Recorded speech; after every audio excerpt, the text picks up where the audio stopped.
સુરતના લાલ દરવાજા વિસ્તારમાં hit and run કેસમાં 10 દિવસ બાદ આરોપીની ધરપકડ. સુરતના લાલ દરવાજા વિસ્તારમાં ગત 9 ફેબ્રુઆરી રાત્રે હિટ એન્ડ રનની ઘટના બની હતી, જેમાં એક ગર્ભવતી મહિલાને પાછળથી કાર ટક્કર મારીને ચાલક ફરાર થઈ ગયો. આ દુર્ઘટનામાં મહિલાને ગંભીર ઈજા પહોંચી અને તેને તાત્કાલિક હોસ્પિટલ દાખલ કરવામાં આવી.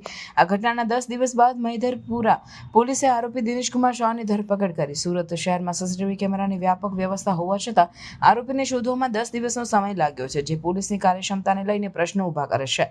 સ્થાનિક નાગરિકોએ મહિધરપુરા પોલીસની આ વિલંબિત કાર્યવાહી પર નિરાશા વ્યક્ત કરી. તેમના આક્ષેપો છે કે સીસીટીવી ફૂટેજ અને સાક્ષીઓ હોવા છતાં પોલીસે સમયસર કાર્યવાહી કરી નથી, જે ગંભીર બેદરકારી દર્શાવે છે. હાલ મહિધરપુરા પોલીસે વધુ તપાસ શરૂ કરી છે અને આરોપી દિનેશકુમાર શાહને કાયદેસરની પ્રક્રિયા માટે કોર્ટમાં રજૂ કરવામાં આવશે. આ ઘટના શહેરમાં ટ્રાફિક સુરક્ષા અને પોલીસ કાર્યક્ષમતાને લઈને ચર્ચાનો વિષય બની છે.